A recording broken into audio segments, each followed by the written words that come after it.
සුසුමින් සුසුමට රහසින් හඬලා සමුගමී කියන්නේ අපි දෙන්නා.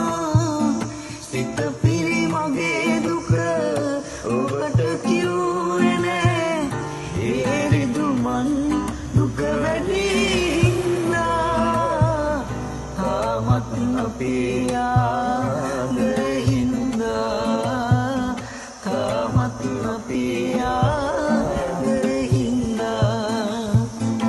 අවසන් දවසේ අප හමු වුණා.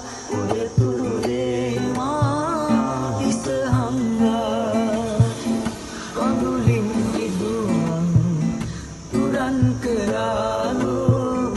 ඒ අවසන් හමුවීම නිසා ඔබෙත් මගෙත් සමු